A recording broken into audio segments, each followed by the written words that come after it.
जय हिंद दोस्तों, Yash Raj study centre में आप सभी का स्वागत है। दोस्तों, आज की इस वीडियो में हम क्लास 10th का इकोनॉमिक्स का पहला टॉपिक अर्थव्यवस्था एवं इसके विकास के इतिहास के बारे में जानने का प्रयास करेंगे। तो चलिए वीडियो को शुरू करते हैं।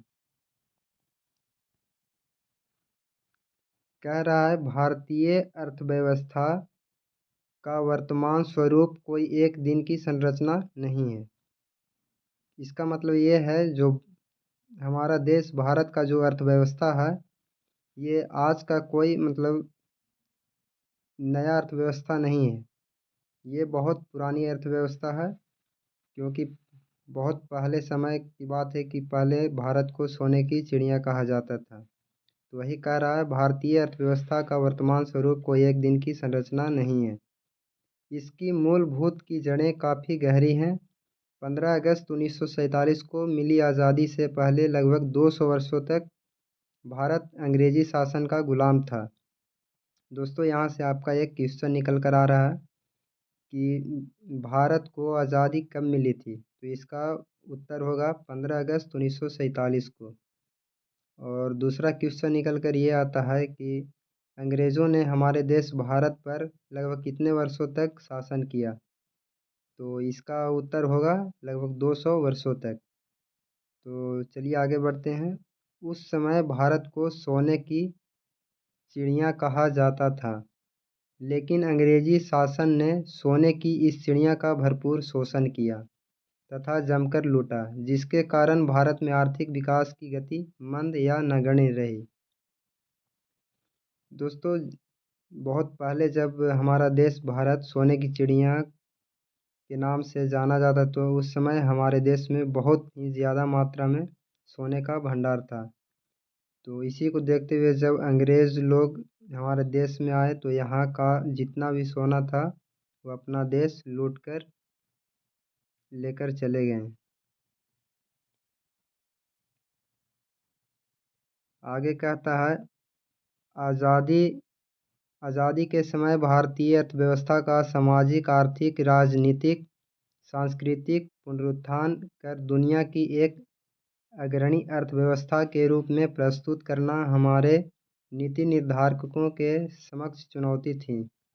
इस अध्याय में अर्थव्यवस्था का परिचय, अर्थव्यवस्था का विकास, विकास की माप एवं विभिन्न सूचकांक, बिहार के विकास की स्थिति, देश के आर्थिक विकास में बिहार के आर्थिक विकास की भूमिका, मूलभूत आवश्यकताएं एवं विकास का संबंध आदि बातों पर प्रकाश डाला गया है। इस टॉपिक में जो मुख्य रूप से जो जिस बात पे चर्चा की गई है, उसमें दोस्तों पहला है अर्थव्यवस्था का विकास किस प्रकार हुआ। उसके बाद विकास की माप एवं विभिन्न सूचकांक, बिहार के विकास की स्थिति, बिहार के विकास का कैसा स्थिति है, देश के आर्थिक विकास में बिहार के आर्थिक विकास की भूमिका क्या है, मूलभूत आवश्यकताएं एवं विकास का संबंध आदि बातों पर प्रकाश डाला गया है। आगे है दोस्तों, अर्थव्यवस्था का परिचय। अंग्रेजी शासन काल ने भारतीय अर्थव्यवस्था को अपना एक उपनिवेश बनाकर रखा था। दोस्तों, यहाँ पर एक नया शब्द आ रहा है, उपनिवेश। उपनिवेश किसे कहते हैं, आगे हम आपको वीडियो में बताएंगे। तो चलिए आगे शुरू करते हैं। उन्होंने फूट डालो और शासन करो, डिवाइड एंड रूल की नीति अपनाकर भारत को अपना दास बनाकर रखा। यहाँ पर एक क्वेश्चन निकल कर आ रहा है कि भारत को अंग्रेज़ों ने किस नीति को अपनाकर गुलाम बनाया। तो उसका सही उत्तर होगा फूट डालो और शासन करो। ब्रिटिश शासक के पूर्व भारतीय अर्थव्यवस्था कृषि प्रधान होने के बावजूद उद्योग, व्यापार, यातायात, आधारभूत संरचना में अन्य कई महत्वपूर्ण देशों की तुलना में अच्छी स्थिति में थी। लेकिन शोषण एवं दमनकारी नीतियों के कारण भारत की स्थिति जर्जर हो गई। गरीबी, अशिक्षा, अंधविश्वास, विषमता एवं तथा शोषण का साम्राज्य था। दोस्तों, भारत में बहुत ही ज़्यादा गरीबी थी, अशिक्षा ज़्यादा पढ़े लिखे लोग नहीं थे, अंधविश्वास, विषमता एवं शोषण का साम्राज्य था। अंग्रेजी शासन के लगभग 200 वर्षों में भारतीय अर्थव्यवस्था में कोई विकास नहीं हुआ। प्रति व्यक्ति आय की स्थिरता, कृषि पर जनसंख्या की बढ़ती हुई निर्भरता, हस्तशिल्प उद्योग का पतन तथा उसके बाद लगभग नष्ट हुई औद्योगिक व्यवस्था इस बात को पूरी तरह स्पष्ट कर देते हैं कि अंग्रेज़ों ने भारतीय अर्थव्यवस्था का शोषण किया। दोस्तों देखिए, यहाँ एक शब्द जो पहले हमने कहा था, उपनिवेश किसे कहते हैं, तो यहाँ पर उसका डेफिनेशन आ गया। इसका डेफिनेशन ये है, जब कोई भी देश किसी बड़े समृद्धशाली राष्ट्र के अंतर्गत रहता है और इसके समस्त आर्थिक एवं व्यावसायिक कार्यों का निर्देशन एवं नियंत्रण शासक देश का होता है, तो ऐसे शासित देशों को शासक देश का उपनिवेश कहा जाता है। जैसे कोई ज़्यादा शक्तिशाली देश है, वो कमज़ोर देश पर अपना नियंत्रण रख रहा है, आर्थिक रूप से एवं व्यावसायिक कार्यों का नियंत्रण भी रख रहा है, तो ऐसे देश का उस देश का उपनिवेश कहा जाता है। भारत करीब 200 वर्षों तक ब्रिटिश शासन का एक उपनिवेश था।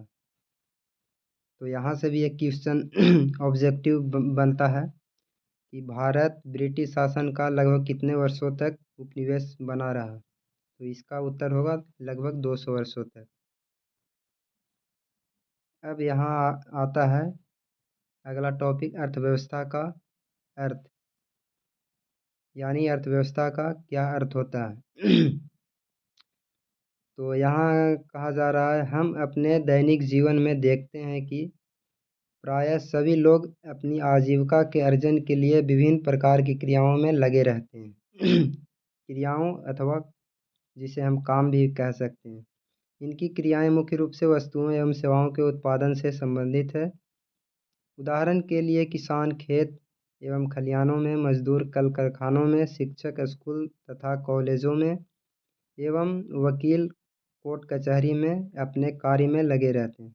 कहने का मतलब है कि सभी वर्गों के लोगों का अलग अलग काम होता है। जैसे किसान का काम खेतों में काम करना, मजदूर का काम कारखानों में, कंपनियों में काम करना, शिक्षक स्कूल में पढ़ाते हैं, वकील कोर्ट कचहरी में रहते हैं, उसी को यहाँ कहा गया। अब प्रश्न यह है कि ये सभी लोग अपने अपने कार्यों में व्यस्त क्यों रहते हैं, तो इसके उत्तर में यह कहा जा सकता है कि ये सभी लोग धन कमाने के उद्देश्य से विभिन्न आर्थिक क्रियाओं में लगे हुए हैं। इसका मेन उद्देश्य ये लोग काम क्यों करते हैं, तो इसका मेन उद्देश्य धन कमाना, जिससे उनके परिवार के सदस्यों की आवश्यकताएं पूरी हो सकें। अब यहाँ एक शब्द निकल कर आ रही, आर्थिक क्रियाएं। आर्थिक क्रियाएं यानी किसे कहते हैं, तो हमारी वे सभी क्रियाएं जिनसे हमें आय की प्राप्ति होती है। हमारी वे सभी क्रियाएं जिनसे हमें आय की प्राप्ति होती है, उसे आर्थिक क्रियाएं कहते हैं। अब आगे है, अर्थव्यवस्था एक ऐसा तंत्र या ढांचा है जिसके अंतर्गत विभिन्न प्रकार की आर्थिक क्रियाएं संपादित की जाती है। यानी अर्थव्यवस्था एक ऐसा सिस्टम है जिसके अंतर्गत आर्थिक रूप से कार्य किया जाता है। जैसे कौन सा कार्य, जैसे हो गया कृषि, उद्योग, व्यापार, बैंकिंग, बीमा, परिवहन तथा संचार आदि। ये आर्थिक क्रियाएं एक ओर तो विभिन्न प्रकार की वस्तुओं एवं सेवाओं का संपादन करती है, तो दूसरी ओर लोगों को रोजगार के अवसर प्रदान करती है ताकि वे अपनी आवश्यकताओं की संतुष्टि हेतु देश में उत्पादित वस्तुओं एवं सेवाओं का क्रय कर सके। इस तरह प्रत्येक अर्थव्यवस्था दो प्रमुख कार्य संपादित करती है। पहला है, लोगों की आवश्यकताओं की संतुष्टि के लिए विभिन्न प्रकार की वस्तुओं एवं सेवाओं का उत्पादन करता है। यानी कि लोगों की आवश्यकताओं यानी कि लोग का मतलब जो भी आवश्यकता है उसकी संतुष्टि यानी पूर्ति के लिए वस्तुएं एवं सेवाओं का उत्पादन करता है। और दूसरा हो गया लोगों को रोजगार के अवसर प्रदान करती है। कुछ अर्थशास्त्री ने अर्थव्यवस्था को निम्नलिखित प्रकार से परिभाषित किया है। यहाँ पर एक शब्द आ रहा अर्थशास्त्री, यानी अर्थशास्त्री किसे कहते हैं? जैसे जो इतिहास का अध्ययन करता है उसे इतिहासकार कहते हैं। ठीक उसी प्रकार जो अर्थशास्त्र का अध्ययन करता है उसे अर्थशास्त्री कहते हैं। तो उन्हीं अर्थशास्त्रियों में से कुछ अर्थशास्त्री जो अपने अनुसार अर्थव्यवस्था का परिभाषा दिए हैं, तो उन्हीं लोग का यहाँ नाम लिखा हुआ है। जैसे एक अर्थशास्त्री हैं आर्थर लेविस। आर्थर लेविस क्या कहते हैं? आर्थर लेविस के अनुसार अर्थव्यवस्था का अर्थ किसी राष्ट्र के संपूर्ण व्यवहार से होता है, जिसके आधार पर मानवीय आवश्यकताओं की संतुष्टि के लिए वह अपने संसाधनों का प्रयोग करता है। यानी किसी राष्ट्र के संपूर्ण व्यवहार यानी जो भी मतलब मानवीय आवश्यकताओं की संतुष्टि करता है वह अपने संसाधनों का प्रयोग करता है। दूसरा अर्थशास्त्री हुए ब्राउन। ब्राउन के अनुसार अर्थव्यवस्था आजीविका अर्जन की एक प्रणाली है। ब्राउन जो अर्थशास्त्री हैं वो कहते हैं अर्थव्यवस्था धन कमाने का एक सिस्टम है, जिसके तहत लोग धन कमाने का प्रयत्न करते हैं। दूसरे शब्दों में कहें तो अर्थव्यवस्था आर्थिक क्रियाओं का एक ऐसा संगठन है जिसके अंतर्गत लोग कार्य करके अपनी आजीविका चलाते हैं। अगर इसे और संक्षेप में कहें तो अर्थव्यवस्था समाज की सभी आर्थिक क्रियाओं का योग है। इसी प्रकार बिहार की अर्थव्यवस्था का अर्थ बिहार वासियों के संपूर्ण आर्थिक क्रियाओं के अध्ययन से है, जिसके आधार पर बिहार वासियों की मानवीय आवश्यकताओं की संतुष्टि के लिए बिहार के संसाधनों का प्रयोग किया जाता है। यानी बिहार के लोग जो भी हैं जो यहाँ संसाधन उसका यूज़ करके अपने आवश्यकताओं की संतुष्टि करते हैं। अब आगे का टॉपिक आता है अर्थव्यवस्था की संरचना या ढांचा, यानी अंग्रेजी में कहें तो स्ट्रक्चर ऑफ इकोनॉमी। अर्थव्यवस्था की संरचना का मतलब विभिन्न उत्पादन क्षेत्रों में इसके विभाजन से है। यानी अर्थव्यवस्था को संरचना के आधार पर हम इसे 3 भागों में विभाजित कर सकते हैं। आगे कहता है चूंकि अर्थव्यवस्था में विभिन्न प्रकार की आर्थिक क्रियाएं अथवा गतिविधियां संपादित की जाती है, जैसे कृषि, उद्योग, व्यापार, बैंकिंग, बीमा, परिवहन, संचार आदि, तो इन क्रियाओं को मोटे तौर पर 3 भागों में बांटा जाता है। पहला है प्राथमिक क्षेत्र, अंग्रेजी में कहें तो प्राइमरी सेक्टर। दूसरा है द्वितीयक क्षेत्र यानी सेकेंडरी सेक्टर। तीसरा है तृतीयक क्षेत्र या सेवा क्षेत्र, टर्शियरी सेक्टर और सर्विस सेक्टर। तो चलिए इसके बारे में हम आगे जानते हैं।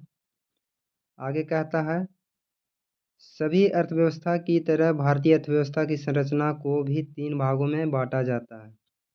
भारतीय अर्थव्यवस्था की संरचना को एक चार्ट द्वारा आसानी से समझा जा सकता है। ये नीचे जो दिया गया है इसका स्ट्रक्चर है, भारतीय अर्थव्यवस्था किस प्रकार से विभाजित की गई है हमारे देश में, उसका ये स्ट्रक्चर है। इस स्ट्रक्चर में दिखाया गया है कि पहला तो प्राथमिक क्षेत्र है, दूसरा द्वितीयक क्षेत्र है, तीसरा तृतीयक क्षेत्र है। अब प्राथमिक क्षेत्र में कौन सा कार्य आता है, तो यहाँ पर 4 कार्यों का वर्णन किया गया है, जैसे कृषि, पशुपालन, वन, मछली पालन। ठीक उसी प्रकार द्वितीयक क्षेत्र के अंतर्गत उद्योग, निर्माण, गैस एवं बिजली आता है। तृतीयक क्षेत्र के अंतर्गत बैंक, परिवहन, संचार, व्यापार, अन्य सेवाएं आता है। उद्योग भी 4 प्रकार के होते हैं। पहला कुटीर, दूसरा लघु, तीसरा मध्यम, चौथा जो बहुत बड़े बड़े कल कारखाने होते हैं उसका बात किया गया। तो चलिए आगे इन तीनों जो क्षेत्रों का जो विभाजन है उसका डेफिनेशन जानते हैं। कहता है पहला में प्राथमिक क्षेत्र को कृषि क्षेत्र भी कहा जाता है। यहाँ पर एक ऑब्जेक्टिव क्वेश्चन निकल कर आता है कि प्राथमिक क्षेत्र को और किस क्षेत्र के रूप में जाना जाता है। तो यहाँ पर होगा प्राथमिक क्षेत्र को कृषि क्षेत्र भी कहा जाता है। इसके अंतर्गत कृषि, पशुपालन, मछली पालन, जंगलों में वस्तुओं को प्राप्त करना जैसे व्यवसाय आते हैं। दूसरा द्वितीयक क्षेत्र को औद्योगिक क्षेत्र भी कहा जाता है। इसके अंतर्गत खनिज व्यवसाय, निर्माण कार्य, जनोपयोगी सेवाएं जैसे गैस और बिजली आदि के उत्पादन आते हैं। तीसरा है तृतीय क्षेत्र को सेवा क्षेत्र भी कहा जाता है। इसके अंतर्गत बैंक एवं बीमा, परिवहन, संचार एवं व्यापार आदि क्रियाएं सम्मिलित होती है। ये क्रियाएं प्राथमिक एवं द्वितीयक क्षेत्रों की क्रियाओं को सहायता प्रदान करती है, इसलिए इसे सेवा क्षेत्र भी कहा जाता है। राष्ट्रीय आय में इन तीनों क्षेत्रों के योगदान को एक तालिका द्वारा समझा जा सकता है। नीचे जो तालिका दिया गया है यहाँ पर बताया गया है कि किस वर्ष में किस क्षेत्र का कितना % योगदान राष्ट्रीय आय में रहा था। जैसे यहाँ देखिए तालिका 1.1 में स्पष्ट है कि आज़ादी के समय प्राथमिक क्षेत्र का योगदान 58.7% था, जो घटकर अब केवल 22% रह गया है। द्वितीय क्षेत्र का योगदान 1947 में 14.3% था, अब वह बढ़कर 22% हो गया है। तृतीय क्षेत्र का योगदान 1947 में 27% था, जो बढ़कर 56% हो गया। इसका अर्थ यह है कि स्वतंत्रता प्राप्ति के बाद योजनात्मक विकास के क्रम में भारत क्रमशः समृद्धि की ओर बढ़ रहा है। अब आगे आता है अर्थव्यवस्था कितने प्रकार के होते हैं। तो इसे समझने के लिए हम इसे मुख्य रूप से 3 भागों में विभाजित कर सकते हैं। इसका पहला है आज विश्व में आगे कहता है आज विश्व में निम्न 3 प्रकार की अर्थव्यवस्था पाई जाती है। पहला है पूंजीवादी अर्थव्यवस्था, दूसरा है समाजवादी अर्थव्यवस्था, तीसरा है मिश्रित अर्थव्यवस्था। पूंजीवादी अर्थव्यवस्था यानी कैपिटलिस्ट इकोनॉमी। पूंजीवादी अर्थव्यवस्था वह अर्थव्यवस्था है जहां उत्पादन के साधनों का स्वामित्व निजी व्यक्तियों के पास होता है, यानी वैसे देश जहां का अर्थव्यवस्था कुछ पूंजीपति लोगों के हाथ में रहता है, मतलब वहाँ पूंजीपतियों का बोलबाला रहता है। तो वैसे देशों को हम पूंजीवादी अर्थव्यवस्था की श्रेणी में रखते हैं। तो वही यहाँ कहता है पूंजीवादी अर्थव्यवस्था वह अर्थव्यवस्था है जहाँ उत्पादन के साधनों का स्वामित्व यानी अधिकार निजी व्यक्तियों के पास होता है, जो इसका उपयोग अपने निजी लाभ के लिए करते हैं। जैसे अमेरिका, जापान, ऑस्ट्रेलिया, इन देशों में पूंजीवादी अर्थव्यवस्था चलता है। दूसरा है समाजवादी अर्थव्यवस्था, सोशलिस्ट इकोनॉमी। समाजवादी अर्थव्यवस्था वह अर्थव्यवस्था है जहाँ उत्पादन के साधनों का स्वामित्व एवं संचालन देश की सरकार के पास होता है, जिसका उपयोग सामाजिक कल्याण के लिए किया जाता है। यानी वैसे देश जिसमें सरकार के हाथों में सभी वहाँ का अर्थव्यवस्था का कमांड रहता है, तो वैसे देश को समाजवादी अर्थव्यवस्था के श्रेणी में रखा जाता है। जैसे कौन कौन से देश हैं, जैसे चीन, क्यूबा आदि देशों में समाजवादी अर्थव्यवस्था है। लेकिन कुछ विगत वर्षों में देखने को मिला है कि भूमंडलीय उदारीकरण के कारण समाजवादी अर्थव्यवस्था का स्वरूप बदलने लगा है।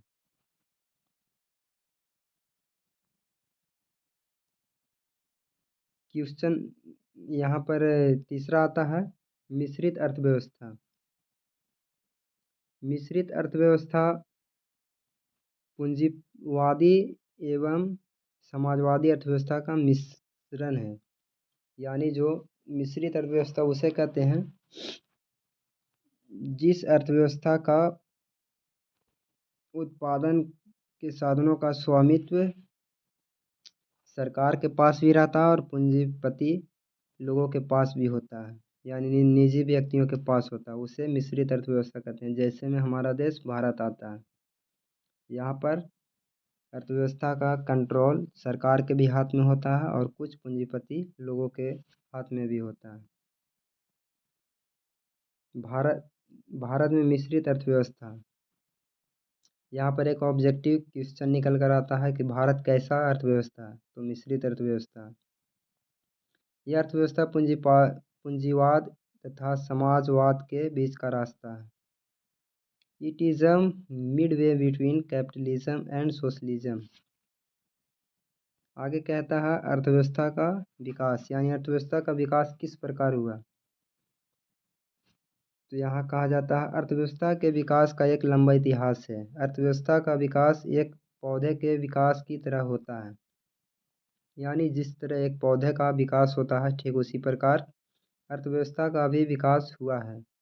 जिस तरह एक पौधे का क्रमशः विकास होते जाता है और परिपक्वता की स्थिति में उसके फल, डाली आदि का उपयोग मानव हित में होता है, ठीक उसी तरह एक अर्थव्यवस्था का आदिम काल से अब तक विकास हुआ है। अर्थव्यवस्था में हुए परिवर्तन को हम अर्थव्यवस्था के विकास की कहानी कह सकते हैं। अर्थव्यवस्था के विकास को देखने के लिए हम अपने देश भारत के आर्थिक विकास की स्थिति को देखना होगा। भारतीय अर्थव्यवस्था के विकास की स्थिति किसी एक समय की चमत्कारी स्थिति नहीं है। जो शुरुआत में हमने बोला था दोस्तों कि भारतीय अर्थव्यवस्था एक दिन का उपज नहीं है, तो वही यहाँ पर कह रहा है भारतीय अर्थव्यवस्था के विकास की स्थिति किसी एक समय की चमत्कारी स्थिति नहीं है, यानी यूं ही खड़ा नहीं हो गया। इसका एक अपना इतिहास है। अर्थव्यवस्था के विकास के लिए हम निम्नलिखित दो स्थितियों का विवेचन करेंगे जो दोनों ही पारस्परिक सहयोगी क्रियाएं हैं। कौन से दो सहयोगी क्रियाएं हैं? पहला है आर्थिक विकास और दूसरा है मौद्रिक विकास। तो चलिए पहला आर्थिक विकास के बारे में जानना प्रारंभ करते हैं। तो इसमें कहता है पहले हम आर्थिक विकास की चर्चा करेंगे जो आर्थिक नियोजन यानी इकोनॉमिक प्लानिंग के तहत संपन्न होता है। इसके पहले जान लेना आवश्यक है कि आर्थिक विकास है क्या। तो ऐसे तो आर्थिक विकास की परिभाषा को लेकर अर्थशास्त्रियों में काफ़ी मतभेद है, यानी कुछ अर्थशास्त्री के विचार में इसका परिभाषा कुछ अलग तरीक़ा से और कुछ अर्थशास्त्री के माने तो इसका परिभाषा कुछ अलग तरीका, मतलब दोनों मतलब विभाजित हैं, सबकी अलग अलग राय है। इसकी एक सर्वमान्य परिभाषा नहीं दी जा सकती है, फिर भी आप इसकी कुछ महत्वपूर्ण परिभाषा को जान लें। जैसे एक अर्थशास्त्री हुए प्रोफेसर रोस्टो के अनुसार आर्थिक विकास एक ओर श्रम शक्ति में वृद्धि की दर तथा दूसरी ओर जनसंख्या में वृद्धि के बीच का संबंध है। यानी जो आर्थिक विकास का आकलन करते हैं उसमें क्या देखा जाता है। प्रोफेसर रोस्टो के अनुसार पहला एक ओर श्रम शक्ति की वृद्धि की दर और दूसरी जनसंख्या में वृद्धि का दर देखा जाता है। अब यहाँ पर एक टॉपिक आता है समावेशी विकास यानी इंक्लूसिव ग्रोथ। यहाँ पर कहता है आर्थिक विकास की जिस पद्धति या प्रक्रिया में से समाज के सभी वर्गों का जीवन स्तर ऊंचा होता जाए, यानी आर्थिक विकास की जिस सिस्टम से समाज के सभी वर्गों का जीवन स्तर में वृद्धि हो तथा समाज का कोई भी वर्ग विकास के लाभ से अछूता यानी वंचित न रहे। ऐसे ही विकास की क्रिया को समावेशी विकास कहा जाता है। प्रोफेसर मेयर एवं बाल्डविन ये अर्थशास्त्री हैं। इनका कहना है, इन्होंने बताया कि आर्थिक विकास एक ऐसी प्रक्रिया है जिसके द्वारा दीर्घकाल में किसी अर्थव्यवस्था की वास्तविक राष्ट्रीय आय में वृद्धि होती है। Economic development is a process whereby an economic real national income increases over a long period of time. अतः स्पष्ट है कि आर्थिक विकास का आवश्यक रूप से परिवर्तन की प्रक्रिया है, यानी कि जो आर्थिक विकास है वो हमेशा कभी घटता भी है तो कभी बढ़ता भी है। ये अस्थायी रूप से नहीं रह सकता, ये अस्थायी है। तो वही कह रहा है कि आर्थिक विकास की आवश्यक रूप से परिवर्तन की प्रक्रिया है। इससे अर्थव्यवस्था के ढांचे में परिवर्तन होते हैं। इसके चलते प्रति व्यक्ति वास्तविक आय बदलती है तथा आर्थिक विकास के निर्धारक निरंतर बदलते रहते हैं। आर्थिक विकास का मुख्य उद्देश्य अर्थव्यवस्था के संबंध समस्त क्षेत्रों में उत्पादकता का ऊंचा स्तर प्राप्त करना होता है। यानी आर्थिक विकास का जो मुख्य उद्देश्य होता है, जो अर्थव्यवस्था के माध्यम से हर एक क्षेत्रों में जो उत्पादन होता है उसका स्तर को हमेशा ऊंचा करने का प्रयास किया जाता है। इसके लिए विकास प्रक्रिया को गतिशील करना पड़ता है। आर्थिक विकास को जान लेने के बाद अब आप यह भी जान ले कि आर्थिक विकास, आर्थिक वृद्धि तथा आर्थिक प्रगति में क्या अंतर होता है। तो आगे कहता है, सामान्यतः आर्थिक विकास यानी इकोनॉमिक डेवलपमेंट तथा आर्थिक वृद्धि यानी इकोनॉमिक ग्रोथ में कोई अंतर नहीं माना जाता है। यानी जो आर्थिक विकास का डेफिनेशन है वही लगभग आर्थिक वृद्धि का भी डेफिनेशन होता है। दोनों शब्दों को एक दूसरे के स्थान पर प्रयोग किया जाता है, यानी एक दूसरे का पर्यायवाची शब्द भी कह सकते हैं। लेकिन इधर अर्थशास्त्रियों द्वारा इन दोनों के बीच अंतर किए जाने लगा है। यानी हाल फिलहाल से कुछ विगत वर्षों से मतलब इसमें भी कुछ अलग अलग डेफिनेशन दिया जाने लगा अर्थशास्त्रियों के द्वारा। जैसे उनमें से एक अर्थशास्त्री हैं श्रीमती उर्सुला हिक्स के अनुसार वृद्धि यानी ग्रोथ शब्द का प्रयोग आर्थिक दृष्टि से विकसित देशों के संबंध में किया जाता है। यानी जो वृद्धि है, वृद्धि शब्द का प्रयोग जो विकसित राष्ट्र है उसके संबंध में किया जाता है, जबकि विकास शब्द का प्रयोग विकासशील अर्थव्यवस्थाओं के संदर्भ में किया जाता है। यानी जो अभी विकसित के राह पे मतलब चल पड़े हैं। वही एक और अर्थशास्त्री हुए डॉक्टर ब्राइट सिंह।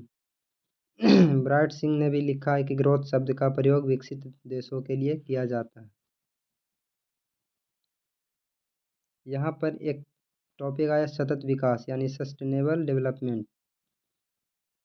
इसमें क्या कहता है, आज प्राकृतिक साधनों जैसे कोयला, गैस, पेट्रोलियम, वन, जल, सूर्य का प्रकाश आदि का इसी तरह प्रयोग होता रहा तो भावी पीढ़ी को इन प्राकृतिक संसाधनों से वंचित होना पड़ेगा।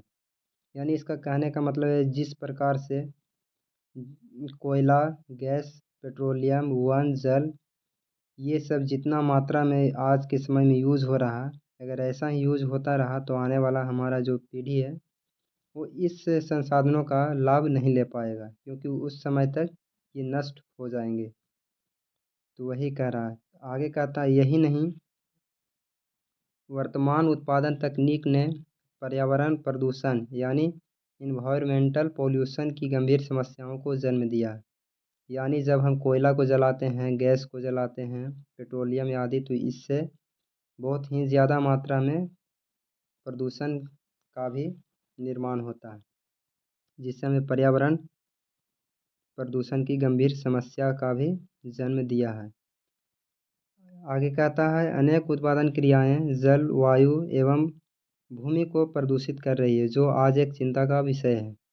लाजमी है दोस्तों, चिंता का विषय होगा ही। इन सब समस्याओं के कारण विकास की वर्तमान पद्धति तथा विकास को जारी रखना उचित नहीं कहा जा सकता है। इसके विकल्प के रूप में सतत विकास या पोषणीय विकास की अवधारणा का जन्म हुआ है। तो इसी को ध्यान में रखकर एक एक तरफ से मानिए कि योजना बनाया गया, जिसका नाम दिया गया सतत विकास। आगे कहता है, सतत विकास का शाब्दिक अर्थ है ऐसा विकास जो जारी रह सके, टिकाऊ बना रहे। सतत विकास में न केवल वर्तमान पीढ़ी को ध्यान में रखा जाए, बल्कि आने वाली पीढ़ी के विकास को भी ध्यान में रखा जाता है। एक इसके तहत एक आयोग बनाया गया, जिसका नाम था ब्रूडलैंड आयोग। उसने कहा कि सतत विकास के बारे में बताया कि विकास की वह प्रक्रिया जिसमें वर्तमान की आवश्यकताएं बिना भावी पीढ़ी की क्षमता योग्यताओं से समझौता किए पूरी की जाती है। आगे कहता है, इसी तरह मेडिसन, ये भी एक अर्थशास्त्री हुए। तो इन्होंने बताया कि धनी देशों में आय का बढ़ता हुआ स्तर आर्थिक वृद्धि का सूचक होता है, जबकि निर्धन देशों में आय का बढ़ता हुआ स्तर आर्थिक विकास का सूचक होता है। यानी जो देश बहुत धनी हैं, विकसित राष्ट्र हैं, वहाँ अगर आय बढ़ता है तो उसको हम शॉर्ट फॉर्म में आर्थिक वृद्धि के तौर पर यानी उच्चारण करते हैं, बोलते हैं। वही जब एक गरीब देश में आय का स्तर बढ़ता है तो उसे हम कहते हैं कि इस देश का आर्थिक विकास दर वृद्धि मतलब हो रहा है। जहाँ एक आर्थिक प्रगति, इकोनॉमिक प्रोग्रेस की बात है, यह एक व्यापक शब्द है। इसका प्रयोग किसी आर्थिक इकाई के लिए किया जाता है। इसमें आर्थिक वृद्धि तथा आर्थिक विकास दोनों ही शामिल रहते हैं। प्रायः आर्थिक प्रगति के स्थान पर आर्थिक वृद्धि या आर्थिक विकास के शब्दों का प्रयोग होता है। हमने बोला था ना दोस्त, जो आर्थिक वृद्धि और आर्थिक विकास एक दूसरे का पर्यायवाची शब्द भी कह सकते हैं, एक दूसरे के स्थान पर यूज कर सकते हैं। वही यहाँ पर बोला गया है। आर्थिक वृद्धि और आर्थिक विकास एक दूसरे के अर्थ में भी प्रयुक्त होते हैं। वही बात है। सच पूछा जाए तो विकास शब्द में वृद्धि शब्द का अर्थ भी निहित है। अतः आर्थिक विकास, आर्थिक वृद्धि तथा आर्थिक प्रगति में कोई खास अंतर नहीं है। इन तीनों का व्यवहार में एक ही जैसा समझा जा सकता है। प्रोफेसर लेविस की भी यही राय है। जब आप आर्थिक नियोजन यानी इकोनॉमिक प्लानिंग के बारे में जान सकते हैं, जिसके द्वारा आर्थिक विकास होता है। आर्थिक नियोजन का अर्थ एक समयबद्ध कार्यक्रम के अंतर्गत पूर्व निर्धारित सामाजिक एवं आर्थिक उद्देश्यों की प्राप्ति के लिए अर्थव्यवस्था में उपलब्ध संसाधनों का नियोजन, समन्वय एवं उपयोग करना है। भारत में एक योजना आयोग, प्लानिंग कमीशन है, जो आने वाले 5 वर्षों के लिए आर्थिक विकास की योजना बनाता है। एक मतलब आर्थिक विकास का जो वृद्धि दर कितना रहेगा, कितना कम रहेगा, कितना ज़्यादा, इसका लेखा जोखा रखने के लिए एक आयोग का गठन किया गया। वही यहाँ कह रहा है, भारत में योजना आयोग का गठन कब हुआ था, तो 15 मार्च 1950 को किया गया, जो आने वाले 5 वर्षों के लिए आर्थिक विकास की योजना बनाता है। और इसका अध्यक्ष कौन होगा, तो इसका अध्यक्ष बनाया गया पदेन अध्यक्ष, देश के यशस्वी प्रधानमंत्री जो होंगे उसको अध्यक्ष बना दिया गया। योजना आयोग के प्रथम अध्यक्ष तत्कालिक प्रधानमंत्री पंडित जवाहरलाल नेहरू थे। उस समय देश का पहला प्रधानमंत्री पंडित जवाहरलाल नेहरू थे। उन्हीं को योजना आयोग का अध्यक्ष बना दिया गया। योजना आयोग के शब्दों में आर्थिक नियोजन का अर्थ राष्ट्र की प्राथमिकताओं के अनुसार देश के संसाधनों का विभिन्न विकासात्मक क्रियाओं में प्रयोग करना है। अर्थात economic planning means utilization of country resources into different development activities in accordance with national priorities। Bharat अभी तक अपनी 12 पंचवर्षीय योजनाओं को पूरा कर चुका है। यानी जब से योजना आयोग का गठन हुआ उस समय से, यानी कि 15 मार्च 1950 से लेकर अब तक 12 पंचवर्षीय योजनाओं को पूरा कर चुका है। भारत में पहली पंचवर्षीय योजना की अवधि 1951 से 1956 थी। दोस्तों, यहाँ से एक ऑब्जेक्टिव प्रश्न निकल कर आता है कि भारत में पहली बार पंचवर्षीय योजना की अवधि कब से कब तक थी। तो इसका उत्तर होगा 1951 से 1956 तक। भारत में आर्थिक विकास का श्रेय नियोजन को दिया जाता है। भारत में नियोजन के मुख्य उद्देश्य आर्थिक विकास की दर को बढ़ाना, कृषि एवं उद्योग का। दोस्तों, आगे इसको देख लेते हैं कि आर्थिक नियोजन का अर्थ क्या होता है। तो राष्ट्र की प्राथमिकताओं के अनुसार देश के संसाधनों का विभिन्न विकासात्मक क्रियाओं का प्रयोग करना, यानी कि जो राष्ट्र को, हमारे देश को मतलब जो भी मूलभूत आवश्यकताएं हैं उसको मतलब पूरा करने के लिए जो संसाधनों का उपयोग होता है उसी को आर्थिक नियोजन कहते हैं। भारत में योजना आयोग का गठन 15 मार्च 1950 को किया गया था। आयोग के पदेन अध्यक्ष भारत के प्रधानमंत्री होते हैं। सामान्यतः कामकाज एवं उपाध्यक्ष की देखरेख में होता है, जिसकी सहायता के लिए आयोग के 8 सदस्य होते हैं। प्रधानमंत्री के अलावा इस आयोग में 8 अतिरिक्त सदस्य को भी शामिल किया गया है। आधुनिकीकरण करना, आत्मनिर्भरता को प्राप्त करना तथा सामाजिक न्याय सोशल जस्टिस को बढ़ावा देना। भारत में नियोजन को एक तालिका 1.2 द्वारा आप समझ सकते हैं।